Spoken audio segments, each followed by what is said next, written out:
Okay, let's begin with the prayer. So Shubhaji is going to lead us in the prayer. Yes, Shubhaji.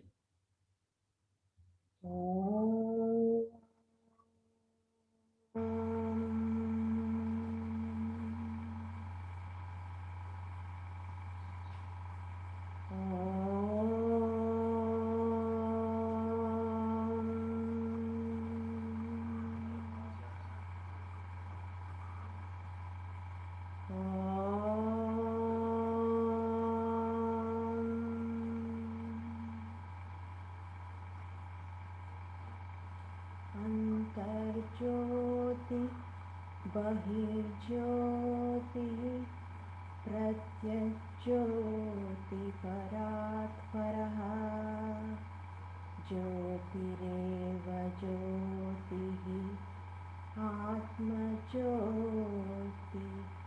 शिवोऽस्म्यहम्.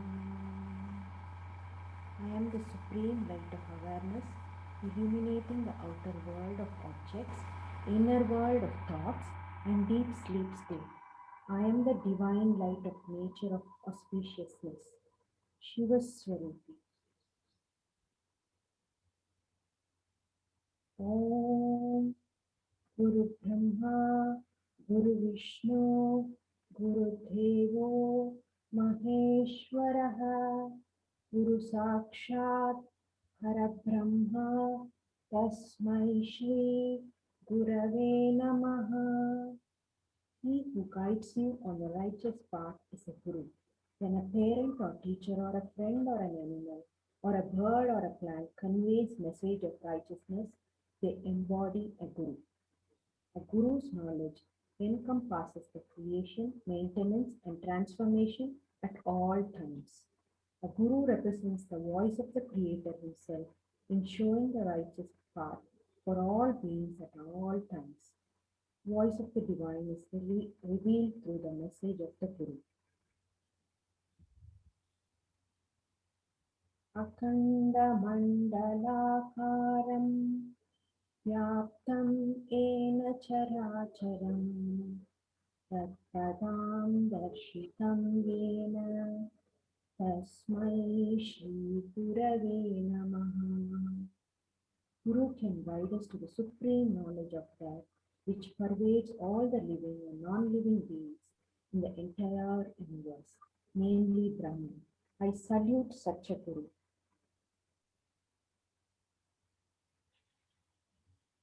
Narayan समारम्भं शङ्कराचार्यमध्यमम् अस्मदाचार्यपर्यन्तं वन्दे गुरुपरम्परम्. सदाशिवसमारम्भं शङ्कराचार्यमध्यमम् अस्मदाचार्यपर्यन्तं वन्दे गुरुपरम्परम्. Beginning with Narayana through Adi Shankaracharya, in between and up to my own perceptor. I bow with reverence to the entire tradition of perceptors. Beginning with Sadashiva through Adi Shankaracharya, in between and up to my own perceptor. I bow with reverence to the entire tradition of perceptors.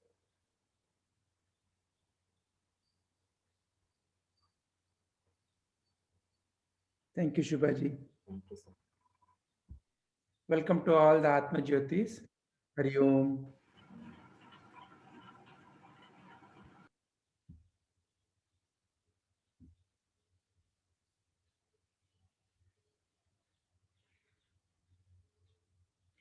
So, before we begin, quick summary. So, we have been together in this study circle, going through the Tattva Bodha, revealed through the teachings of Prabhuji. So, Tattva Bodha begins with Mangalacharana, and for us, it is the guidance of the great teachers. So, it is with gratitude to them that we begin our journey.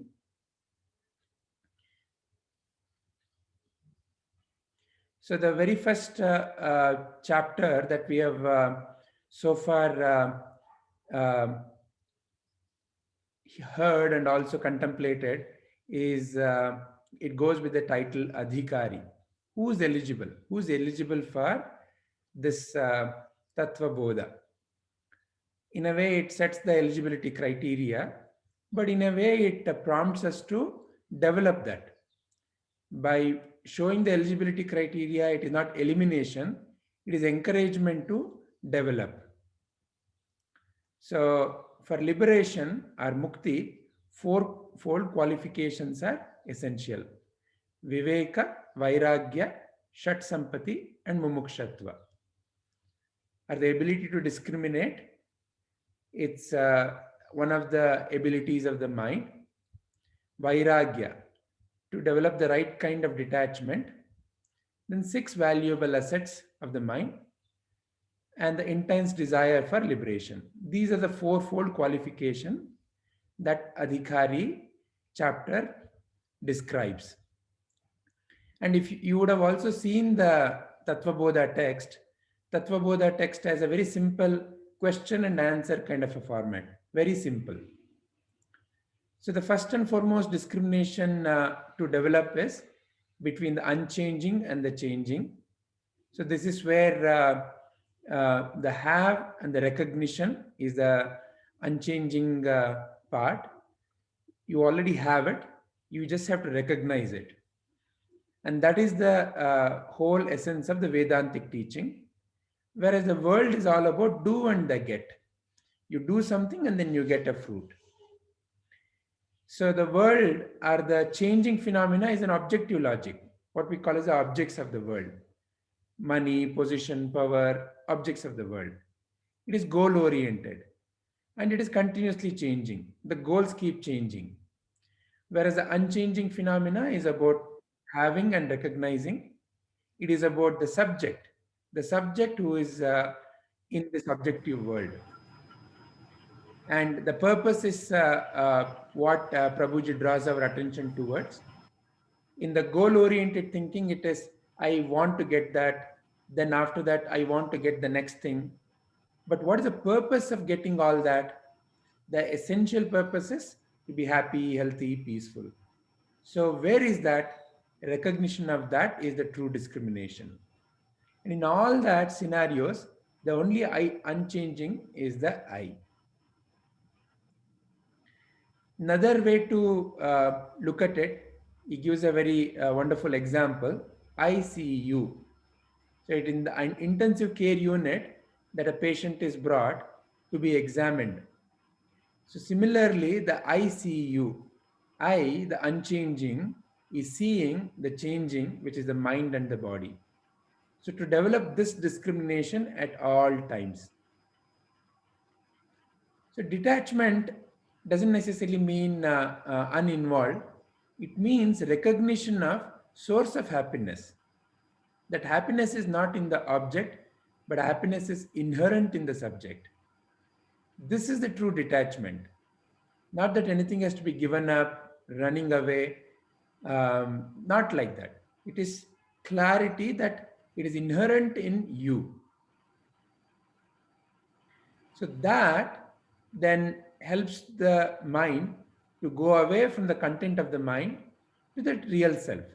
Doesn't mean that the content of the mind has to be thrown away. There is nowhere to, it is not possible to throw it away.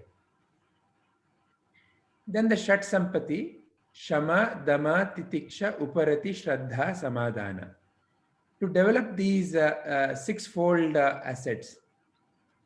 So controlling of the mind, controlling of the sense organs, then ability to withstand the dualities, then giving the mind the higher object or to be your higher self, developing faith in the revelations of the divine through the words of the gurus and the scriptures, samadhana, intense focus. So these are the 6 valuable assets, and we have contemplated on all these things. So to summarize all this in a simple picture, so the mind is always in various kinds of thoughts, and it is always swinging from past to present.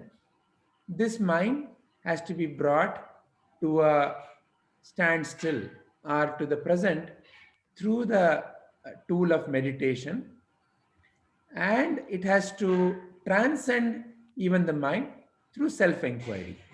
So the only ultimate tool for liberation is self-inquiry, because it is only through discrimination that it can happen. And meditation helps the mind to calm down. So this, in a way, is a process as well as what is liberation. So this much is what we have listened to and also contemplated on through the first 3 days of teachings of Prabhuji. Today onwards, our focus will be on the second chapter, Atma Tattva Viveka. To develop the right kind of discrimination to recognize your essential nature, your true nature, or Atman. And towards that, the fourth day is the beginning one, and some questions were given. So this is where I will stop now, and I'll continue to show these questions. So we can now begin. Whoever is ready and wants to go first, let's start contemplating through their understanding and analysis. But before we jump, any questions so far? Anything else that anybody feels needs to be added, subtracted, modified? All right. If I think in your previous slide, Vijayji, self-inquiry also has limitation, because self-inquiry is driven by the logic, which is again driven by the mind, kind of. That is correct. So, yeah, so even that has a limitation, and we cannot say that can lead or that can help, basically, but we cannot tell that will lead to the liberation. So at the end of the day, that's where I would like to use one of the statement of Ramana Maharshi. So what is really self-inquiry? Self-inquiry is not constantly having a mind chatter about who am I, who am I, who am I. The question is, every time a thought or a question or an action or anything that arises, just go back to the source through the question of who am I. So the true recognition is silence. So when the mind goes into the state of silence, that is the true value of self-inquiry. It is like self-inquiry is a pointer. It is not that. It is a pointer. So it is not an intellectual phenomena. To begin with, it may sound like an intellectual phenomena, but as you dig deeper, as you go into who am I in whatever that particular situation. For example, if I were to ask you, who are you? You'll start describing yourself through your names, your relationships. And as I continue to dig, what happens? That is the value of self-inquiry. So it is to silence the mind. Summa niru brahmanagu. So that is the ultimate indicator given by Ramana Maharshi. Summa niru brahmanagu. Because in the ultimate reality, there is no doing, no non-doing. So in that sense, it again takes you towards it. But like any tool, the tool has to be left. Tool is not what it is. Tool only carries us, like the pole vault example. It helps us to launch, but ultimately we have to let go. Does that clarify, Prakashji? Yes, yeah. All right. Okay, so then, we can go into the today's contemplation. Who would like to begin first? Sir, I'll go first, and I'll also say the questions that I had, and then. Certainly, Padmaji. Do you want to share something on the screen, or? No, sir. I like to write notes, so Yeah. I don't want to share it. So I will just say it like what I have. Sure. Yeah. Yeah. So from this particular video, what I have understood is, first thing is Satya. Satya is something that does not change with time, is my understanding of Satya. And which is essentially like our true self, which is unchanging at all times. And also I feel that in many ways, I would like to understand it better, but I feel existence is also Satya. That is my understanding. Then what I understood by Mithya is, we see it, we experience it, but it is not there. So like something that happens in the dream, or you, especially if in a dream you are like, you have a dream where you are essentially falling from somewhere, it is so real that you will even wake up by when you touch the ground. So essentially you are experiencing it, but when you open the eyes, it's actually factually it's not there, it's not happening actually. So why we have that is because we essentially experience is happening through the sense organs, and the mind is giving it a, because of the, or through the sense organs, the mind is giving a picture to us. So that is my understanding of Mithya. So, and other thing what I understood is, what we see as world, each individual, it is a projection of our own mind. So essentially within a family, or within the all of us right now in this session also, our world could be entirely different. Each of us is viewing it in a very different way because of the projections of our mind, is what I understand. So coming to the three questions, on Thursday I was born, the sun rises in the east and the sea. So I feel that all three are mithya, but I also thought that the first and the second one is could also be asatya. So I don't have a very clear understanding of what is asatya. So that was one of the question that I posted to Vijayji, like because I thought I missed something which Prabhuji talked about asatya, but then I came to know that he's not dwelled into asatya in detail. So I would like to understand that part. Also, I thought that the sun rises in east is mithya, because essentially if the world that we are experiencing is itself mithya, then the sun or anything is always correlated to that world. Like, so I thought that it is mithya. The fourth one, you see you're flying, wind on your face, beautiful scenes, suddenly you wake up. I think that is again mithya, because it's like something like a dream. So you are experiencing it, like whatever example I gave, it's something similar to that. So it is again mithya. Then the next part, the Brahma Satya Jagan Mithya. This is something I would like to contemplate more, because I want to go through the video again, because the example that you asked, after that the accident happened and the cyclist fell and is bleeding in front of me, that is, if I see it from the point of the entire world is a mithya, then I don't have to essentially do anything, is my one of my thing.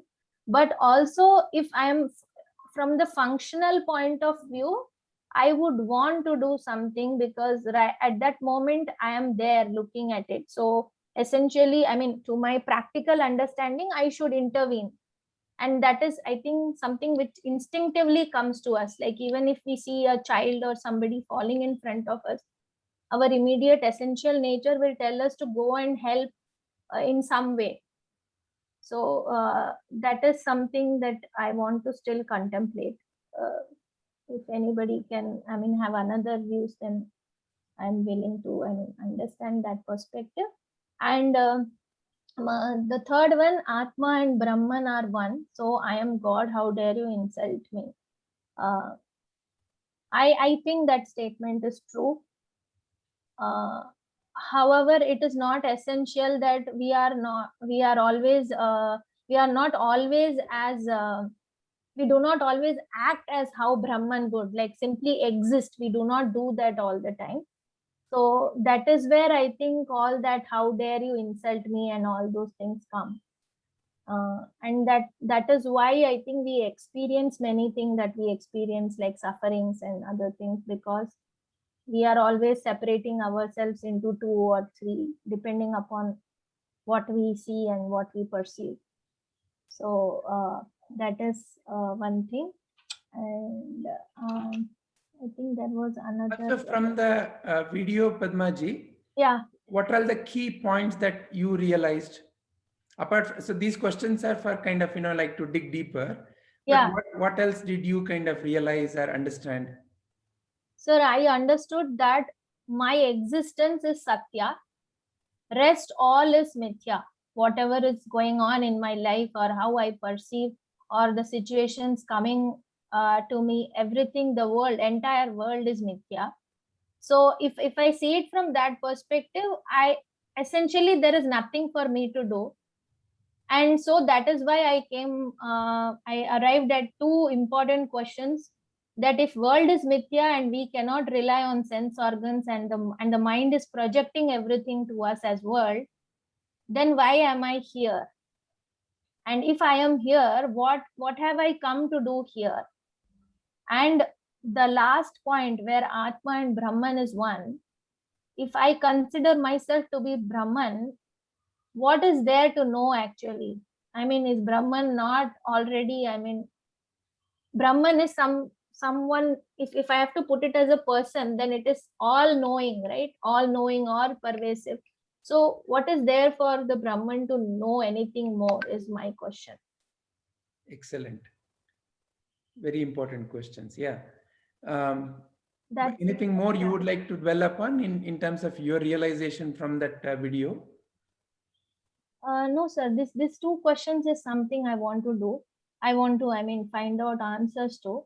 And also for the functioning in this world, like all this while we have been deciphering everything in these terms, that how I function in this world and how I observe it.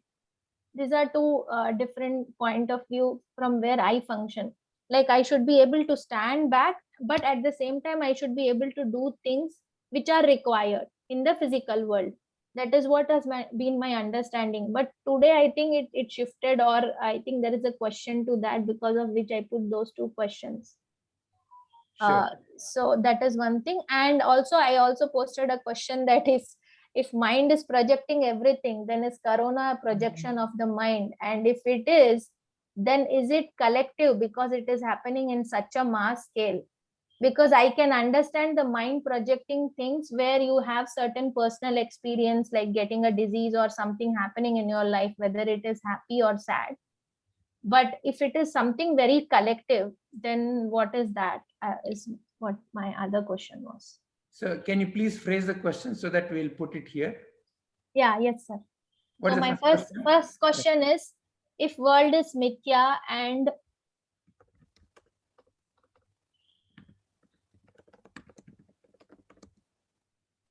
we cannot rely on our senses and mind is projecting the world,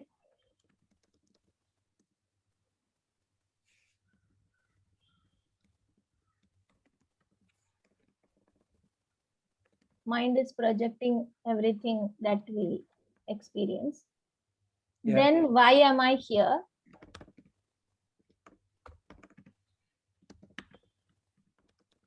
And if I am here, what have I come to do here?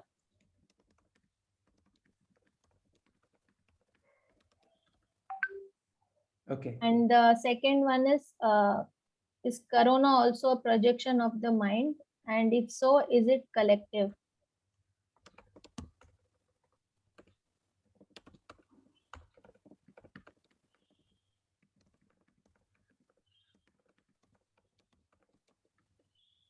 Very nice. Okay. Yes. Thank you, sir. So yeah, just a couple of questions. Yes, sir. What is your understanding as of now about Nitya Anitya Viveka that Prabhuji speaks of in this video? Nitya is something that is, I would say, permanent. Like it is always there. That discrimination is always there. But there is also something changing. Like I think Anitya Viveka is something that you apply more to the physical world, is how I understand it. And Nitya Viveka is something that is always, it cannot change much, basically, is what my understanding is. Okay, excellent. Yeah. So unchanging and changing. Yeah. Okay. Then what is your clarity about Atma Anatma Viveka? Atma Anatma Viveka, I think he spoke like what is Atma is something he started where he separates it from the body, the Panchakosha, and the three states of our, three states in which we function basically.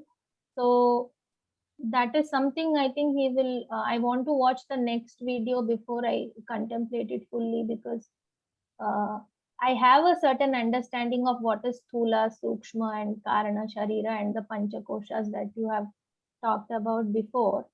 But I want to understand it in more detail, because Why does he refer to the Sat Chit Ananda before talking about the Atma Anatma Viveka? What has that got to do with Atma Anatma Viveka? I think from my understanding, the Satchit Ananda is Atma, is what I feel. So to be able to discriminate Atma, you need to understand the Sat Chit Ananda. Yeah, yes. Okay. So then what is Sat Chit Ananda? I mean, I can't say I have really experienced all that, but I think what we experience during meditation is something that would lead there, because that is one of the states where you have moments of being with no mind, is what I feel. Okay, so there are three words there: Sat, Chit, and Ananda. So what is your clarity about Sat? Sat is which is like existence, and it is permanent. So who exists? Or what exists? Consciousness. Okay. Yeah. And what is your relationship to that? I am that. I am consciousness, is what I feel. So that is Sat and Chit. Yeah. So that's why I say that if I am consciousness, then essentially I am the Brahman, is why I agree with that statement. But then I agree that why I have to know everything then. I mean, then the whole quest or the whole point of being here is a big question for me. That is why I put that question to you. Excellent. Yeah. That's good. And how do you relate to the Ananda? Ananda also is, I think, something which is permanent. I think only when we separate ourselves and the mind is the one that takes us into different experiences because of the sense organ. Otherwise, essentially, I think as soon as the mind is calming, you are happy all the time. You are happy, is what the true self is always happy, because it has got nothing to do with what is happening in that world, in the mithya. There is nothing there. So if there is nothing there, then you have no other emotion other than happiness, right? And did you catch the point where Prabhuji refers to Ananda as a derivative of Ananta, as in infinite? Yeah. He mentioned that. Yes, he mentioned that I am infinite. Yes, he did. Yeah. So your nature is infinite, and therefore there is no incompleteness. So therefore there is inherent. Yeah, you are essentially complete also. Yes. I think they are all related to each other or effect of each other. Excellent. Yeah. Anything else you would like to bring up, Padmaji? No, sir. I think I would want. Actually, I didn't want to stop at that video. I wanted the You did not have to stop. You can actually keep continuing. No, but when I followed the sequence, no, it went to another video link, sir. Some I don't know, 17th video or something popped up. So I didn't No, know. don't follow the sequence. What you should do is Ah. look for that videos with the title day.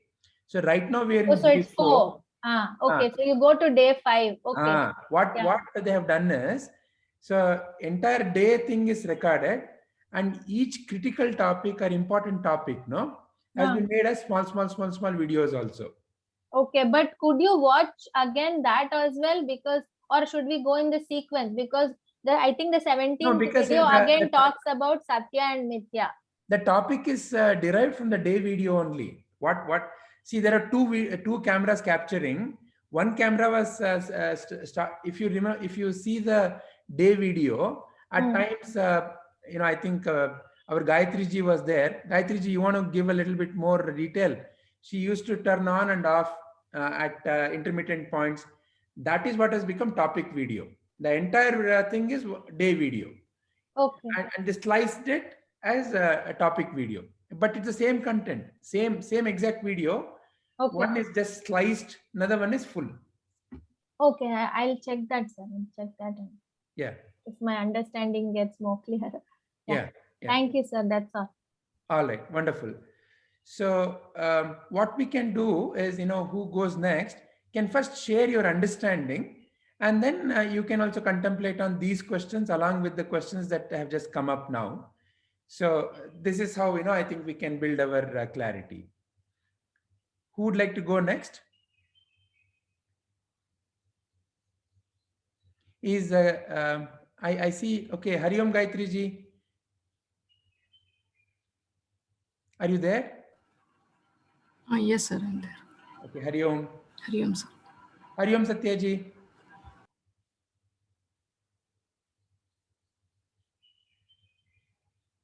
Satya ji, are you there? Okay, all right. Who would like to go next?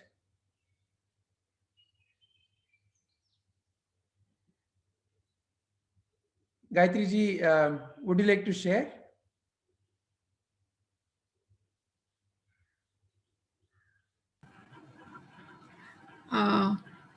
Later. Okay, Gayatri ji. Okay, Vijay ji, I will start today. Okay, excellent. Yeah.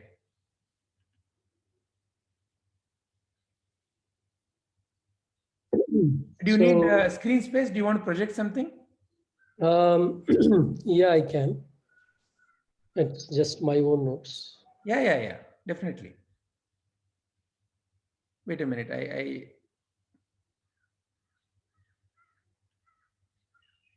Yeah, you should be able to share now. Yeah.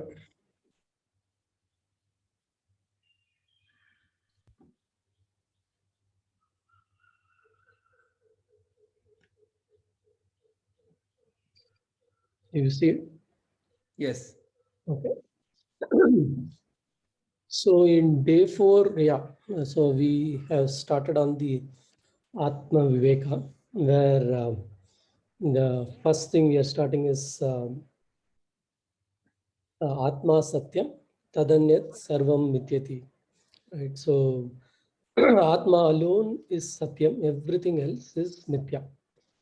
And so the question is, what is Satyam and what is Mithya? And the third one being Asat, right? So Sat is the definition being like something unchanging. It's true, it's there all the time. And the opposite is Asat, which is not true. Example being a rabbit with a horn, right? It doesn't exist.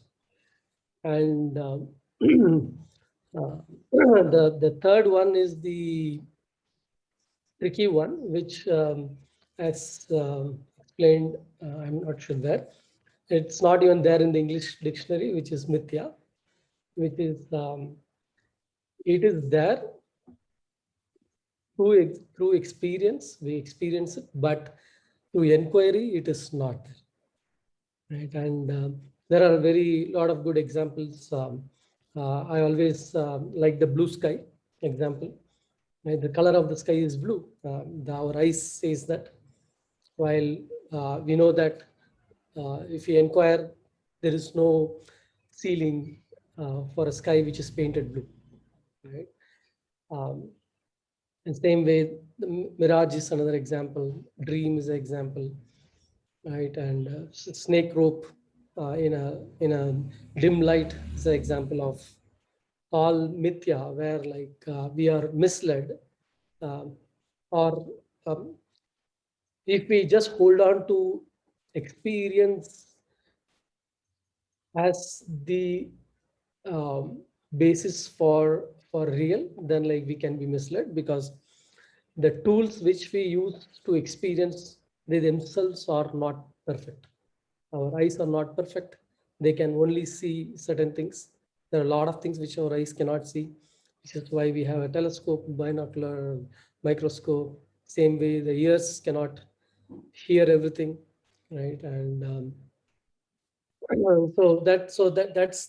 that's the explanation behind mithya. And we, as we take it forward, we apply this to the world. What about the world? And world again is, it looks like satya because we see, there are things we see it, but if we question, inquire, it's constantly changing. So you cannot hold on to anything in the world, because what you see yesterday is not true today, and like will not be true tomorrow, right? And as a result, it comes under the category of mithya, constantly changing, right? And and that, so we also apply to ourselves to see from body and mind and our own self. And we also realize that all body and mind, they are changing, right? So they will also not come under satya. And the only thing that is unchanging is our atma, the self, true self, which is the satya, right? So uh, so this is where it started, with the discussion on Atma Satyam and why everything else is Mithya. And how does that help, this understanding help, right?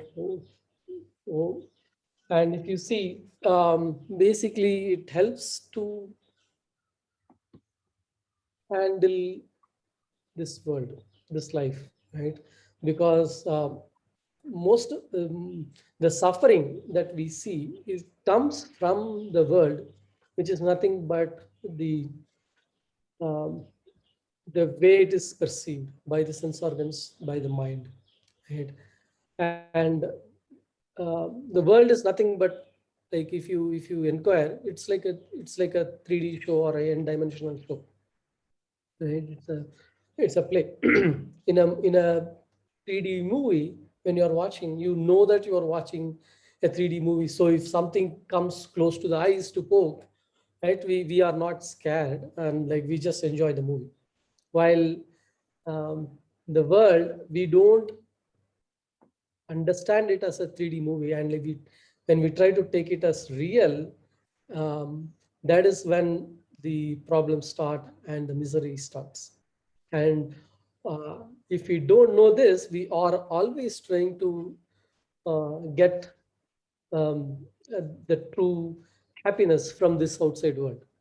And whatever it comes from there, it basically gives, it's a deceiving thing, right? It gives, and then like you suffer later.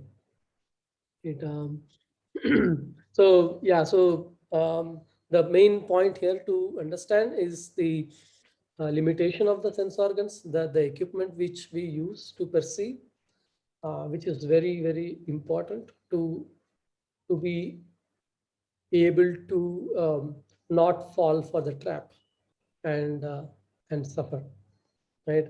Um, things can come very, they may look nice, they may look pleasing, or someone may try to hurt. And what we need to know is like it is not Sat, which I should be holding on to. It's something which comes, and it's not the real one. Right? And then the question came to me but like when we ask a group, everyone says that like, hey, we all see this, and how can it be unreal? But it's about the conditioning. I see what we see as a group is a collective conditioning, right? Like for example, uh, a, a country is a group view.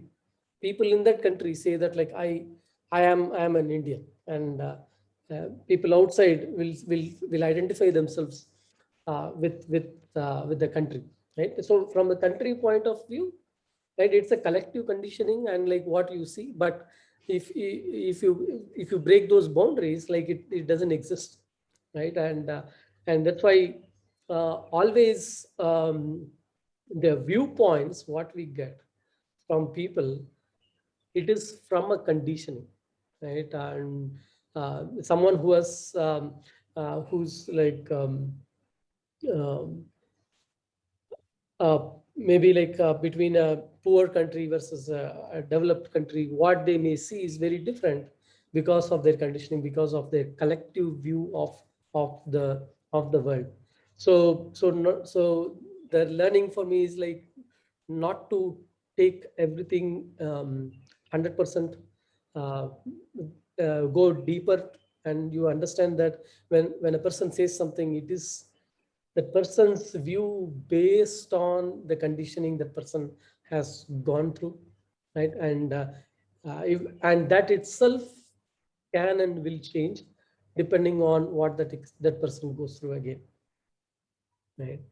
So so this is so this understanding basically helps in knowing like then what is that like in the existence, like I am there, and outside me everything else is what I see, and it can be classified under the objects.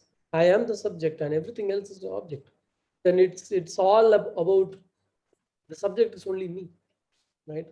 And if I can handle, if I can understand how to perceive, how to handle the objects, then that's where the liberation comes to the picture, right? So the Sat Chit Ananda being like I exist, right? Which is very clear, and the Ananda is coming from the it is there in me as Atman, but is I'm unable to perceive it because of the interaction with the world, with the way with the mind chatter and how mind is constantly churning things, projecting things, right? So that realization basically helps in in getting that happiness as well, which is what I see as liberation, and not necessary to go after it in the external world all the time. It is in me, and it is just realizing that it is there, and we don't have to. One doesn't need to be looking out for all. Right. Yeah. With that, I think I will stop here. All right. So shall I show the questions so that you can share your views to the questions? Yeah.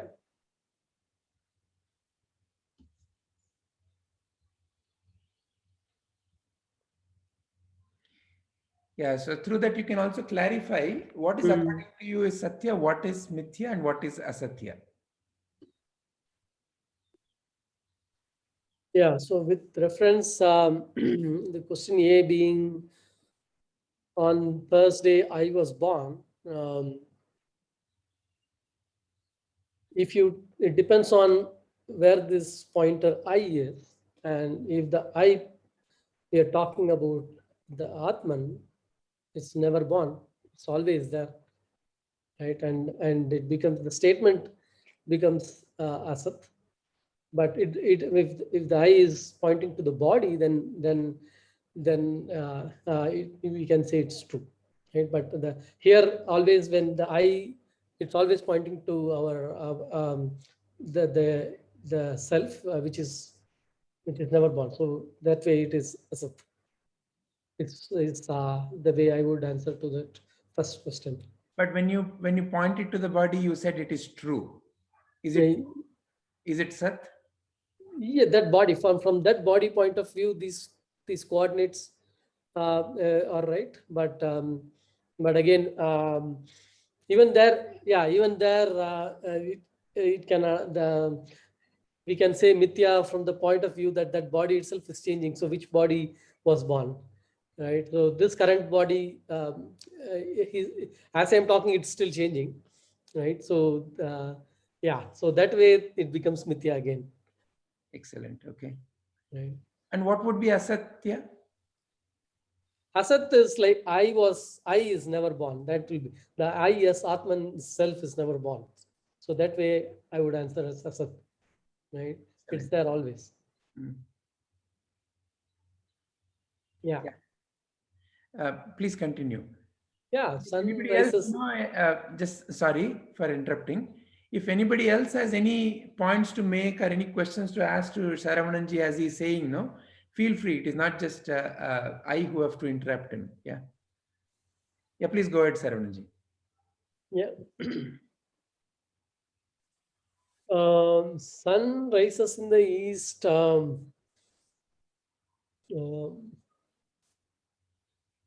It is Satya, I would say.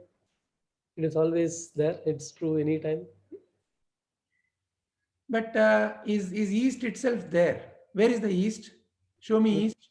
With respect to the coordinates, yeah. No, but see, for example, you can show Bangalore on the map, Mysore on the map, but how can you show East? With reference to wherever you are, you just refer to some general direction as East. No, where is East?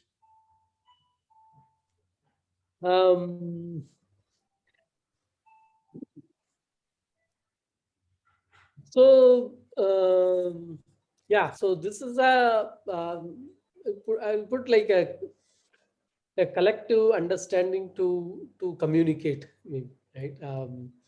All the concepts which we have created is basically just for communication between ourselves. That's how I see. Like as long as we all agree to some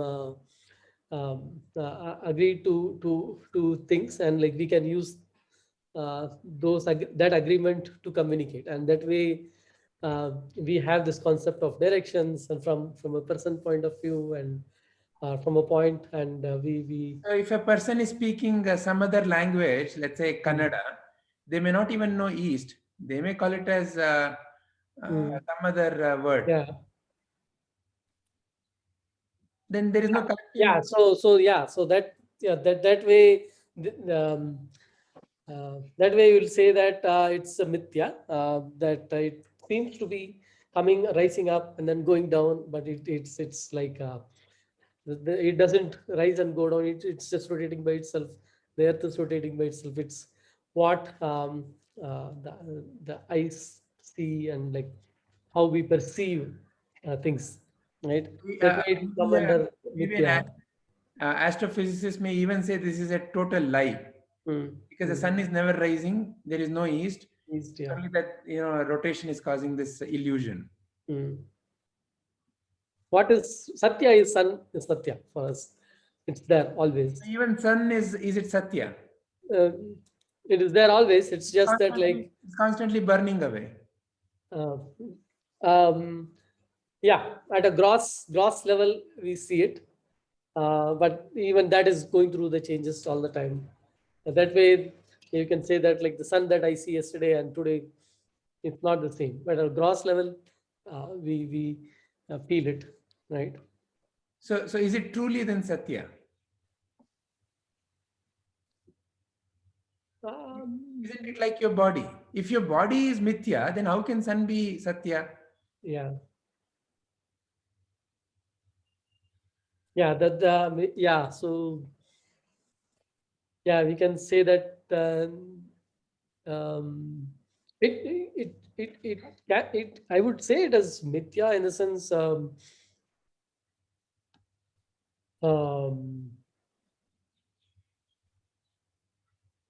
I think the even for sun it is or we can I say that the sun is another being. Again, it's just that like the way I take this body, that being has taken the body of a sun, and but that the power behind the sun is the same. Yeah. Now the power behind the sun is, so first of all, where are you recognizing the sun?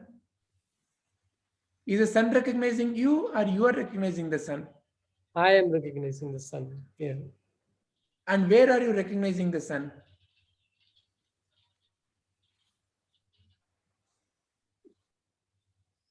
In my Only in your mind, isn't it? mind. Yeah. Yeah. Where is truly sun then?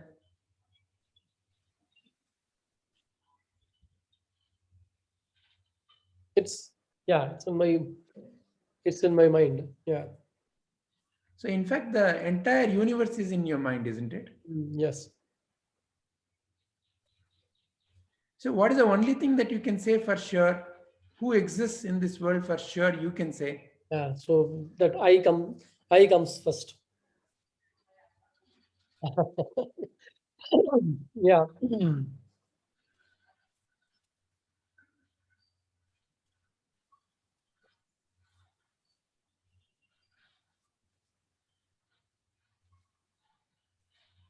So yeah.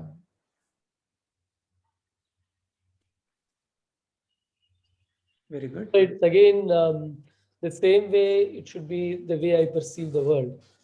I perceive sun, and so it should all come under nitya, um, which is there by experience. But if I inquire, then there is only one being is there. Yeah. Right? The same Brahman appears as each individuals here and the world that we see through the power of Maya. Yeah.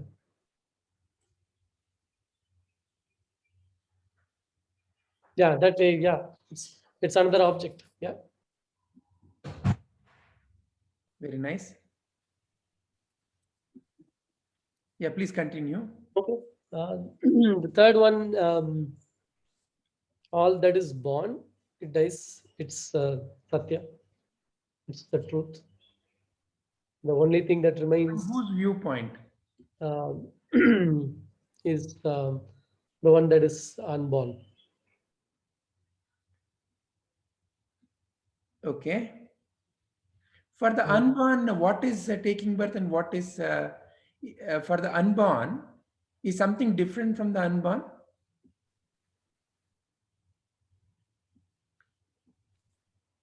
Only the forms that come and go, Yeah. right? But the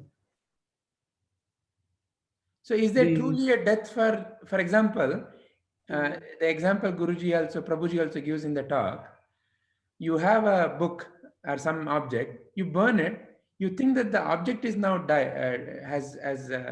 is dead, but it has become now ash.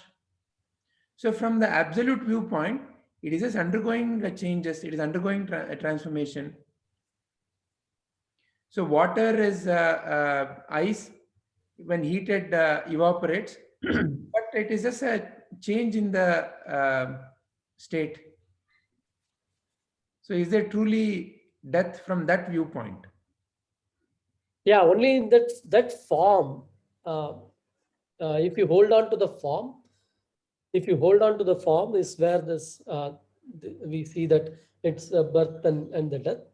Even the But form. which- otherwise, it is just, not, sorry, even the form, which form is dying?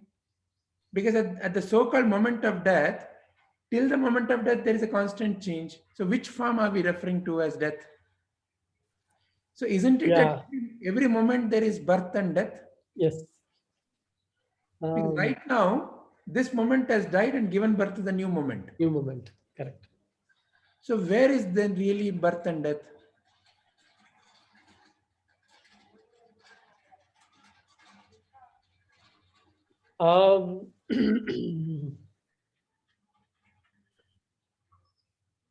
Yeah, it's I would say like it's to the subject. When the subject is the way we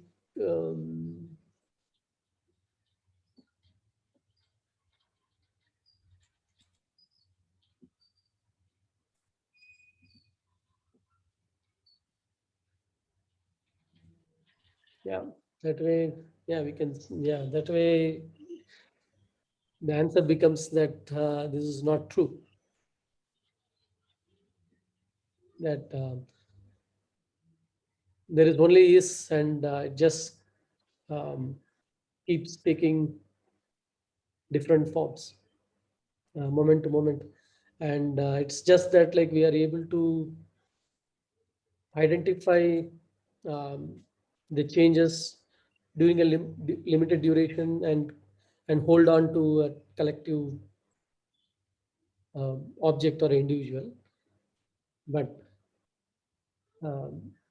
if you don't group it, it is just constantly changing.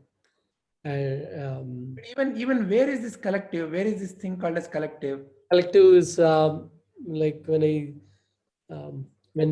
people refer me to Saravanan,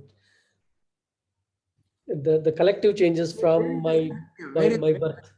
Where are the others? Where are the others? Where are they truly? Others is the word, the object. And where are they actually then? From and who are there in my mind, yeah. But so from my viewpoint, from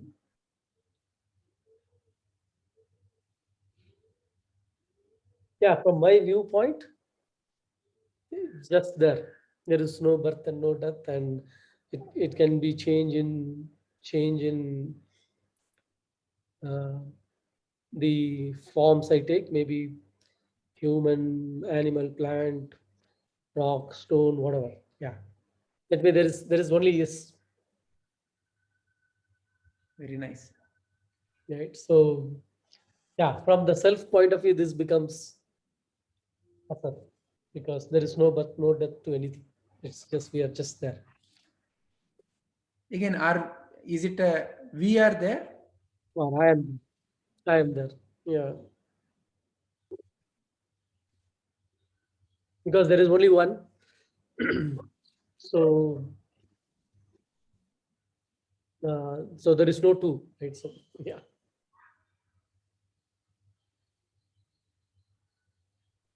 Yeah, you can. Okay. So if you go to the next question. Yeah, this is a dream, and a dream is, I would say, mithya, because I experienced it, and then like when I wake up, nothing is there, right? So this should be a classic case of mithya.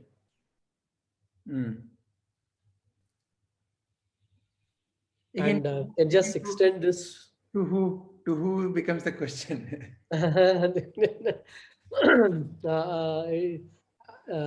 to me again, is mithya, because I experienced it and I got up from the dream and I realized that there's nothing there, and I can extend this to what I'm going through now, because this itself can be a dream, and I may wake up one day from this waking dream and realized that, oh, okay, so I had a good dream. I had a good class. We discussed all these questions. Why wouldn't you call this as asatya? Uh,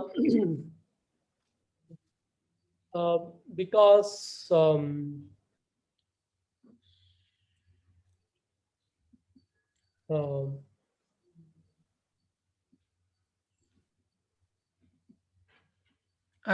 can you also call it asatya?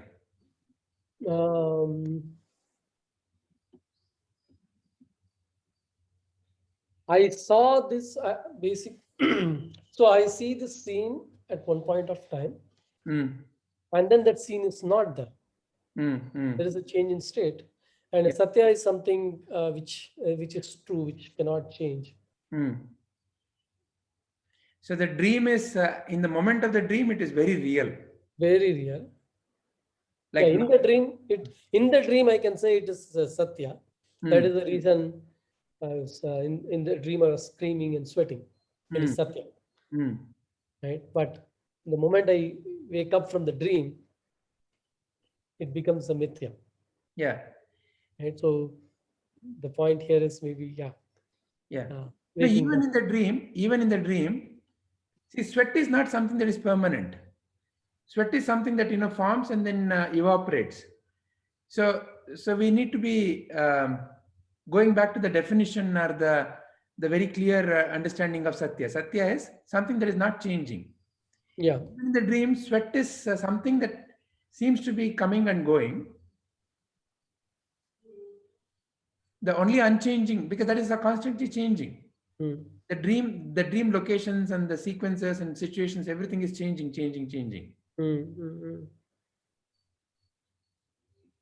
So dream itself is a mithya. I agree. Yeah, I agree. and everything is also a mithya. In the dream, it's like how we are living now. Things are all changing. And if the current world is mithya, even in the dream, what I see is mithya. Yeah.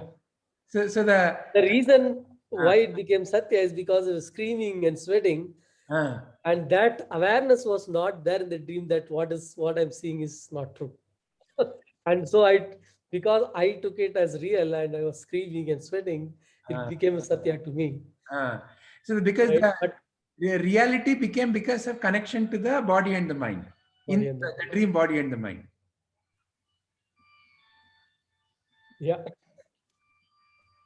Nice one. Yeah. Okay, so how will you?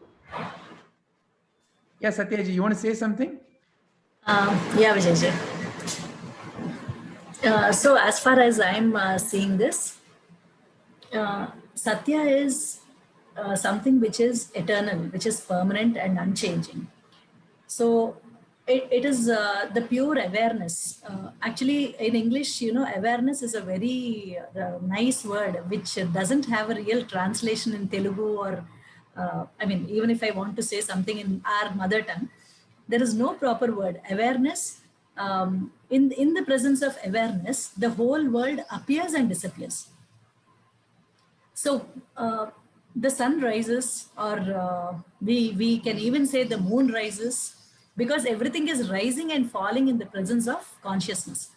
So if you are not conscious, you wouldn't even know what exists or not exists. So if you are saying that something is there, it is only because of consciousness and only in the presence of consciousness. So consciousness is what is there. Even if you're sleeping, you're wherever you are, you're sleeping or awake, consciousness is there. So that is the Satya.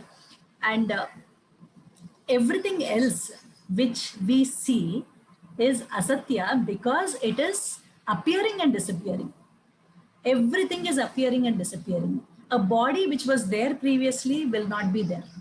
A body which was not there previously may be there. It may be born. So birth, death, everything. So that all that relates only to the body. So whatever is changing is asatya. The wrong identification with each and everything, saying that this is I, this is me, that is mithya. the more you get entangled into the cycle of saying that mine, and I own this, this is mine, this is my child, my body, that is mithya, because the whole journey is to somewhere cut that attachment. So to make us understand that everything is mithya, and what we are actually trying to hold on to is asatya, even for that, the presence, the constant presence, that is satya, is required. So to tap that, the awareness, the word conscious presence, by staying in the moment, every moment, by holding on to the moment, by staying in the moment, and only then we will be able to understand. That we are the pure consciousness. Everything else just appears and disappears. So whatever is appearing and disappearing, why even bother? And what bothers is not the consciousness, it is the mind, which is again asatya. Excellent. So what you are essentially saying is there is only satya and asatya, and mithya is only a wrong association. Mithya is the false identification. And that identification becomes so strong if you get entangled into the same cycle, that you can generally, we hear this, everything is mithya, all is mithya. The moment it is said, you really feel a small sense of happiness that everything, it is a wrong identification. The mind knows it, but to be able to stay there is a constant practice. So satya is what is there eternally, and only in the presence of satya, the mithya, the asatya, everything arises and disappears. If we see at a particular point of time, we were attached to a particular thing.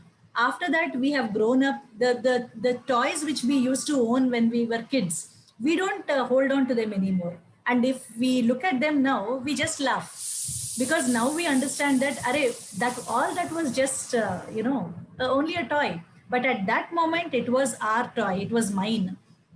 So there was a sense of association. If anyone takes away the toy from us, we make a hue and cry. Children make a hue and cry. The only reason is the wrong attachment. But at that point of time, there may not be a proper clarity, because the intellect is not that evolved. But for example, in this group, you are the only satya. All others are mithya. even this satya is asatya, and the wrong identification here is mithya. And what I feel is everything, the name and form, the sun rises, the sun sets, it is not a longitudinal or latitudinal, or geographic, demonstration or something. Because the body has to function, all this, the sun rises in the east, or the place where we see the sun rising, we have named it as east. This particular person who is talking now, it has been named as Satya only for transactional purposes. I really hope somewhere I realize that I am the real Satya. This is only for convenience and transactional purposes, but nothing more than that. Okay. Relating to this Brahma Satya, Jagan Mithya. One second, sorry for interrupting. Yeah. Padmaji, can your question hold, or it has to be said now, because whatever is Satyaji saying is relevant to you? No. I just want her to also think about the question that I posted. I would really like her views on that question of mine. Sure. Yeah, we'll go there. We'll go Yeah, there. yeah, please. Yes, Satyaji. So regarding the second one, Brahma Satya Jagan Mithya, it creates anasakti, no interest in the affairs of the world, and one can become like a vegetable, no emotions. I think Brahma Satya and Jagan Mithya, if properly contemplated and understood, it should give you a lot of peace. And see, the whole purpose because you have taken a body. In fact, you have not taken a body has been given. So in this journey of the body, the first and foremost duty is to preserve the body in order to move through all the stages and realize the self. So body protection, or surroundings, protecting the environment in which we are living in, becomes very it is very much needed. So the moment you understand that Brahma is only Satya and everything else is Mithya, it is a false identification. A big weight has to get off your head if it is properly understood. The purpose of being given this body and an intellect, particularly, it is not only the body, maybe even animals and birds have a body, but an intellect has been given to a human. So human being has the advantage of having an intellect. So there is a purpose to everything. So in order to realize the purpose, whatever has to be done because it has been given to you by the universe. You have not acquired it. As Prabhuji always says, do I have control of that the blood is flowing from here to here? Now gravity is like this. Gravity, blood has to flow down. But how come the blood is flowing even up to the brain? So I'm not doing it. Everything is happening. Then the moment you always constantly understand that the Brahma is Satya, or pure consciousness is what is true, and everything else is just a Mithya, where we are just trying to falsely, we do not know what to hold on to. So we try to hold on to something only to feel secure. In the example I told you, a child holds on to a particular, teddy bear or a toy. The reason is he feels insecure. To avoid that, to overcome the insecurity, he tries to hold on to that toy as tightly as possible. By holding on to it, he gets a sense of identity. And there is an insecurity which is, removed at that point. And that is what even we are doing. So we are not, nothing here belongs to us. We are daily wage workers, where we are given our daily wages, and, we just have to do whatever is given to my hand is my job. Now, I just can't think that what Vijayji is doing is interesting, because that is not my job. Had it been my job, it would have been given to me. So whatever is in your hand, if you understand that everything is Mithya and I am the only Satya, then there is no point to even, have no interest, because already it has been given to you.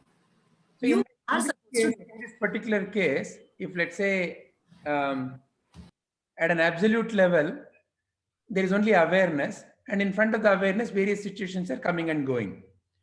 So does any action need to be performed at all or not?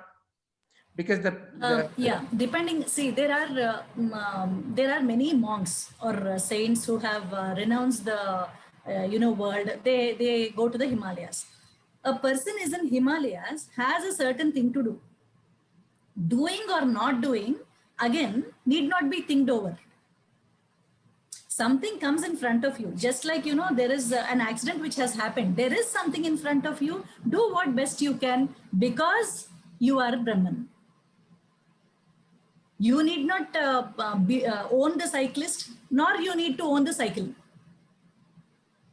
So when you have this clarity that I alone exist, and in the presence, because you are conscious, you know that the cyclist has fell. What best you can do, you will always do, if this clarity is always there. If you start, if there is an example where, suppose there is a surgeon who is performing a surgery. He can operate on thousands of people. He may have, attained a lot of accolades, but he cannot operate his own wife or son. The reason is, he is attached to that person. So by not being attached, he can perform well. By being attached, he is not able to perform his duty well. I alone exist, and the cyclist who has fallen, and the cycle which has fallen, and the blood that is oozing out, all are Mithya. All are just mere reflections or objects in the mind. So, let me just notice it. Because I alone am real. Rest everything else is unreal. So why bother? Bother is about the mind and attachment. So when you entangle yourself into the situation and own it, you can't. So when the eyes are seeing something and the mind is perceiving something, the mind tells you to take some action to preserve some other body. If you can, you should do it. If you can't, there are many situations in this world now. Right now, there is COVID outside. There is nothing you really can do to your own loved ones also. There are situations where you can jump in and do. You can do, you cannot do. It depends on what situation you are placed in or what situation has been placed in your hands. But being attached to it and not being attached to it is your own choice. So if you get attached to it, you will be doing, but you may not be doing it perfectly. So the moment you are not attached, the same task which and whatever task is already given to your in your hand, it is yours obviously. It has been a task given to you. To you means only to your mind and body. See, there are many things we do without the mind also. Unconscious driving, subconscious driving. But there are many things which use our mind. Suppose our office work is given to us. It is our work which has been given to us. Do it, offer it back to God. And here there is no rating. Like, I could have done this. Whatever was supposed to happen at that moment, that will be done through you because you're an instrument. God himself or the consciousness itself has taken a body because it can operate through it. Okay. Now, in this entire narration, who is narrating then? The narrator, the one who is narrating, what is the narrator's relationship to this entity called God? It is the intellect which is, explaining through the body. But again, this is happening only in the presence of consciousness. The moment you are not conscious, you will not know what is happening here. Neither will I know what is happening. So the body functioning, everything is there, but the connection, the attachment, that need not be there. That is a choice which everyone can make. Everyone has situations right now. The whole world is suffering with COVID. It is a collective, happening. But again, every person has a different way of reacting to things. So the moment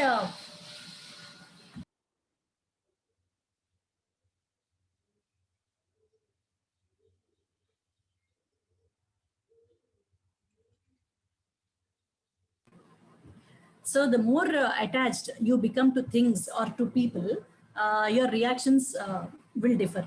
So when you understand that someone else has suffered with COVID or something, your reaction is different. And when you understand that someone very close to you is suffering with COVID, your reaction is totally different. So you have to do whatever has been given to you to the best of your ability. Only when you are not attached, you understand that Brahma, Satya, Jagan, Mithya. Jagan means everything other than consciousness is coming and going. That attachment, if that is dropped, if that is minimized, then whatever purpose the body has to serve, it will serve. Excellent. Very nice. Yes, Sharmanji. Vijayji, can I give a different view here? Yes, yes. I think we also need to go to Padmaji's question. So yes, you please share and then Yeah, I want to talk about this action thing. So the way I see it, that in this once in the Maya world,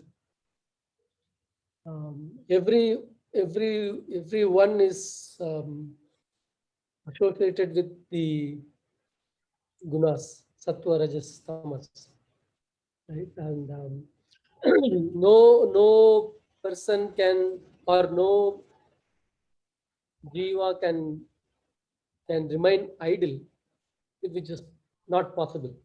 So you will find, one will find self in one of the three states all the time. And the aspiration or the purpose or goal is to be in that sattvic state, right? And or associate with sattvic actions. And in this case, if I apply that, Just observing will be more a tamasic, like not doing. Not doing is definitely not appreciated, or like it is not going to help that jiva move up.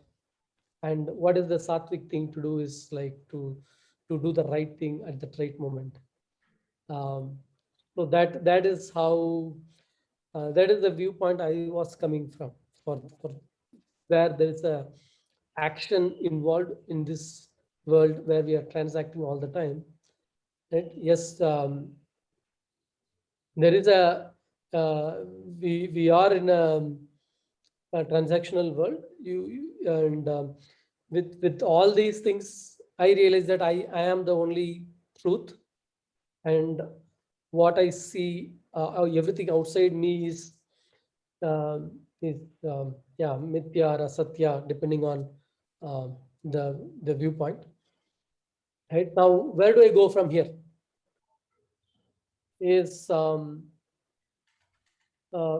stay in that truth, or so that like you finally get liberated from this trap, right? And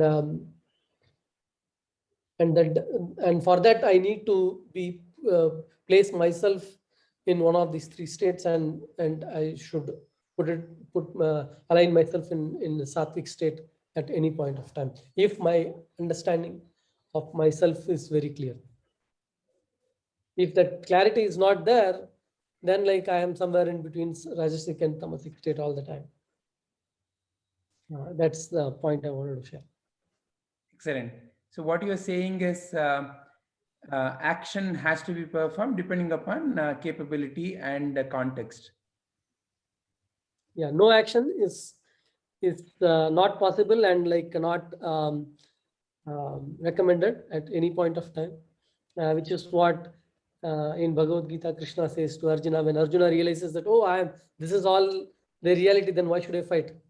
Let me also walk away. This is like, here at this moment you are here, and you have to be the example for the rest of the lives, right? And you have to do the right thing at this point of time. You cannot run away from it. Running away is not the right thing. Excellent. Very nice. Satyaji, that is in accordance to what you have been saying, or is it contradictory? Yeah, Vijayji. Were you able to hear Saravananji's viewpoint? Yeah. But one second. I'll just join. Yeah. Okay. All right. Meanwhile, I think we can. Padmaji has a interesting insight to share. So Padmaji, you want to just quickly share based on whatever you heard so far? Yeah, yes, sir. I mean, I from what I understood is, if I am Brahman, so is every being that I interact with is also, right? Yeah. For example, the entire world is mithya, but for each one of us, we are Brahman, right? That's what, I mean, Satyaji thinks about herself, or Saravananji thinks about himself, or even you or I, right? So in this interaction where the world is fully mithya, each one of us is that Brahman, right? So for transactional purpose, when I have to function in the physical world as this body, if I think that everyone I interact with is Brahman, it is easier for me, because then it becomes one big family. And then within family, then there is no anger. Even if I have to give up, or if I have to like somebody does something which is not experience wise good also, it shouldn't matter to me, because it is within the family. Like for example, I wouldn't mind my son taking 4 chapatis from my plate, right? Because that's a very simple example, but I'm just saying. So then we wouldn't complain about anything that's happening at all. And we wouldn't be essentially very ecstatic about something good also happening. Very nice. Is what I think. So it is easier to function, I think, if you have a viewpoint like that. Is what I thought. It becomes easier on many levels, I feel. But to constantly function with that view, again, might not be very possible, because to be in that state is not very easy. And from like I don't know, I feel like from whatever question I put,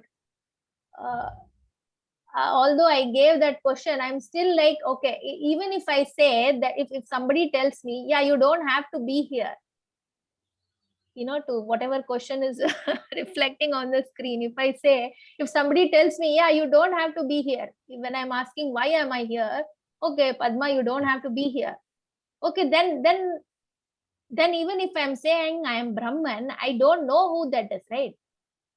I haven't essentially But the experienced question that is who I am, but Who is I asking the question? Who is asking the question? Who is asking the question? yeah, I know. Who's I here? I thought sir will say that, but it's just my thing. Like, I don't know. If I have to revisit those videos again, that's why I was telling that I don't think this one video was enough for me to contemplate fully. I need to revisit that individual topics again. So just couple of pointers here. One is to go Huh. back to the who is asking the question. Hmm. Second one is, see, in here, some whys cannot be answered. Why the existence? That is a question beyond comprehension. It is like, why the space? Why the silence? So that is, is again, the tool that you have been given is the mind, and mind is only can function in the world of objects. So it puts a limit or a boundary to everything that it examines. Yeah. So something that is infinite, how can it be examined in the finiteness of the mind? Yeah, true. That is true. Only thing to realize. That's where, like, when I was listening to Satyaji also, Satyaji mentions at one point that you have been given the body. Okay. So then I again came to the question, like, who is giving the body? Yeah. And why is that being assigned to me? Or why is it being assigned to Saravanan-ji or to you or to Satyaji? Like, what is it? What is the purpose of all of us even being here is what I'm saying. Because if we are essentially Brahman, which is, like you say, it's infinite, you cannot perceive or understand it from the mind point of view, or from the intellect, whatever we have been given, what we have, or rather. So No. Let's be clear there. From the mind point of view, you can certainly remove anatma. You can certainly remove what is unreal. You can certainly remove what is mithya. yeah, What remains is beyond the mind, and that is not something that we can contemplate upon. So to put in another context, the question is coming for Padma, and who is Padma? An idea in the mind is attached to that identity and is saying, okay, now I have to find the answer. I have to find the answer. Who is that I who's wanting to find the answer? Now that I, the source of that I, is actually mithya. Meaning that the I who is asking the question, that I is the mithya. That I has to be examined, and that I has to be dropped. Then what remains? In what remains, it is not like I am there, you are there, she is there, it is there. In what remains is the wholesomeness. Vijayji, Yes, Gayatri ji. can I add something here? Definitely. One quick thing. Maybe this is a very interesting session. Maybe I think next week also we can organize this again. So after Gayatri ji's views, maybe we can conclude, because it's already 8 o'clock. Keeping in interest time of others, or if others want, we can just definitely continue. Please go ahead, Gayatri ji. Continue next week, sir. I mean, Yeah. Yeah, go ahead, Gayatri ji. No, Padmaji said we can continue next No, week. no, I I'm mean, so after happy. you speak, that's what sir said, no? Oh, okay. Yeah, sure, please. So, Padmaji, you're Aditya Karthik's mother, right? Yeah. Nice Yeah. identity. So, Padmaji, this the whole topic is about Satya, Mithya, Satya. So, to tell you in very like a simple story, there was this guy called Brahman. I mean, that Satya. You have clear idea about Satya, right? Yeah. Brahman, the all-pervading, undivided, blah blah blah, everything still unchanging. Lot of definitions. So Satya is always clear to us. And then in that Satya, one day a moment happened. So that's because of the power of Satya. And then like just on the boiling water, the bubbles start coming up. So one day Padmaji came up, the body, mind, intellect package. And then and do you know that Padmaji is nothing but Brahman only, because there cannot be any form without, so it's like that mud pot, right? The pot is made out of mud only. Padmaji is made out of Brahman only, end of the day. Padmaji is nothing but Brahman only. But then the Brahman, when he became Padma, appeared as Padma, please note this point. The Brahman, when he appeared as Padma, what happened is he wanted a realistic experience like the real time shows. So then he created a I thought. I will not say he, Brahman created I thought, where he starts that I thought, Maya. You have a lot of words for that. So the Brahman started owning this story called Padma. So Brahman appeared as Padma, and then Brahman started living as Padma, and then Padma is nothing but three basic instruments here: the body of Padma, the mind of Padma, and the intellect of Padma. So Brahman uses these instruments of Padma and starts experiencing his own creation. Otherwise, how would he experience his creation? Why you are here? Because Brahman wants to experience this creation through Padma. Padma gives her different experience to Brahman. Brahman as Vijayji will have a different experience. Brahman as Lataji will have a different experience. Brahman as Gayatri will have a different experience. So you are here for the experience. And what is this experience about? The karmic impressions, the karmic vasanas, the actions, results, karana, karya, stuff, the cause and effect. So you are going through that cycle. So now, what are you doing here?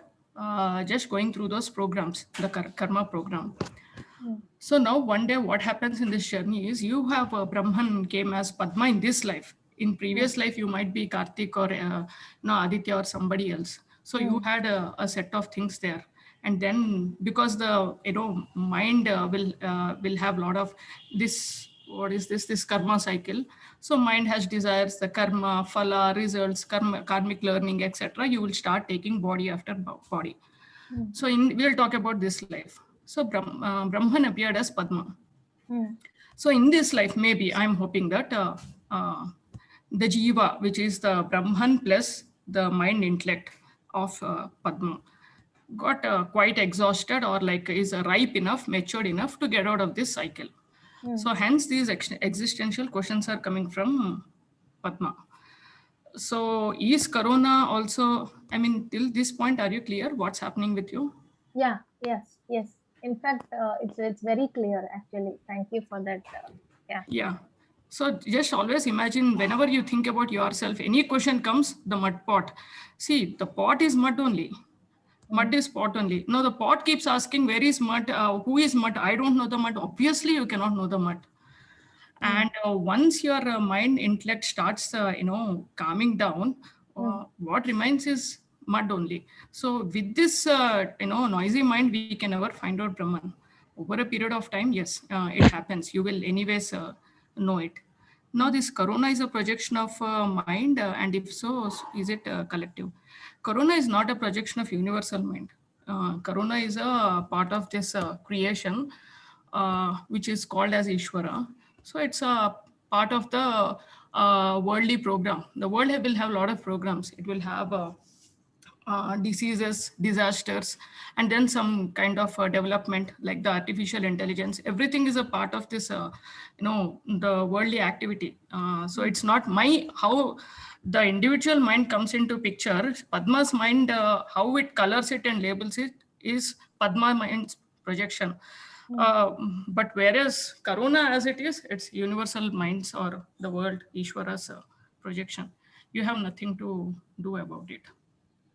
Okay. So even in that case, it's only Brahman is experiencing that program also through me. Brahman is experiencing as a criminal, as a terrorist, as Padmaji, as Vijayji, as a beggar, as an insect, as a sea fish. Brahman is experiencing through all the forms available, because the whole purpose of taking all these forms is to end of the day experience. Sure. Yeah. Thank you. Yeah, thank you. So either you see the snake or you see the rope. Yeah, that's the other perspective here. Now, for me to come out of the cycle, see, I have to understand what is this Satya, Asatya, Mithya, all this stuff. And yeah, Padmaji, you were asking about Asatya. Asatya is extremely simple, which is always non-existing. So like the horns of a rabbit is Guruji's favorite example. A rabbit will never have horns. So Asatya is very clear and we don't have to worry about it. Our problem is, see, our whole problem is about understanding Mithya. Satya is also always clear. That part is always clear. Yeah. How to get out of Mithya? You have to understand what is Mithya and get out of it. And Mithya is nothing but our mind and intellect. So the more and more you understand your mind, the more it's easy to get out of Mithya. Mithya is your dream, that Cinderella example which Guruji usually gives. So once you get up of dream, you exactly know that it's unreal. That part is the exact definition of Mithya. That's it, sir. Thank you. Thank you, Gayatri ji. So I think this particular topic is very interesting, and we haven't yet heard many others. So I think we should definitely take it up as another session. So is it okay if we continue with this contemplation in the next Sunday also, instead of the long meditation? Yes, sir. Yes, sir. Actually, I'm very grateful that Gayatri ji shared her views, because this is the first time someone explained it to me like that. So I that's why I said that different people knowing their views and this thing is very, very important. Learning and how they look at it. So it was very. I'm thankful to her, sir. Yeah. I'm actually thankful thankful to Vijayji, because I'm not a very speaking person. He and Guruji, and there is one lady sitting there, Satyaji. See, Gayatri ji, when you open, only Gayatri mantra comes out. Ah. Yeah. All right. So let's end it with ending prayers. I'll go back. Gayatri ji, would you be kind enough to lead us in the closing prayers? Gayatri ji, are you there? Okay, looks like Gayatri ji's internet is acting up. Okay. Can Satya ji lead us in the ending prayer?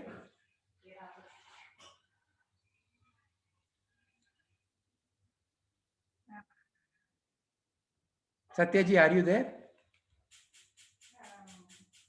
Okay, even Satya ji doesn't seem to be there. Okay, so I'll go ahead, sir.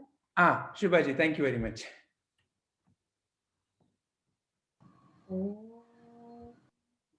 Asato ma sadgamaya tamaso ma jyotirgamaya mrityorma amritangamaya.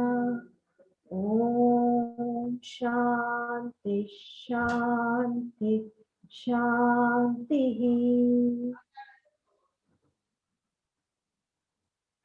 Lead me from untruth to truth, darkness to light, impermanence to permanence. Om Purnamadaha Purnamidam पूर्णात् पूर्णमुदच्यते पूर्णस्य पूर्णमादाय पूर्णमेवावशिष्यते ॐ शान्ति शान्ति शान्तिः Om, that is complete. This is complete. When completeness is removed from completeness, what remains is complete. When completeness is added to completeness, totality remains complete. Om, peace, peace, peace. ನಾನು ನಾನೆಂಬುದು ನಾನಲ್ಲ ಈ ದೇಹ ಮನಬುದ್ಧಿ ನಾನಲ್ಲ ಸಚ್ಚಿದಾನಂದಾತ್ಮ ಶಿವ ನಾನು ನಾನೇ ಶಿವೋಹಂ ಶಿವೋಹಂ ಶಿವೋಹಂ I am not the body, mind, intellect. I am pure consciousness. Shiva Swarup. Atma Darshanam, Brahma Darshanam, Brahma Darshanam, Satya Darshanam. Recognition of self is recognition of the whole. Recognition of the whole is the truth. Lokaha samastaha sukhino bhavantu. Lokaha samastaha sukhino bhavantu. Lokaha samastaha sukhino bhavantu. May all beings be happy, healthy, and peaceful. Hari Om. Hari Om, all of you. Hari Om, Thank you, sir. sir. Hari Om. Hari Thank Om. you so much. Hari Om. Yeah. Hari Om.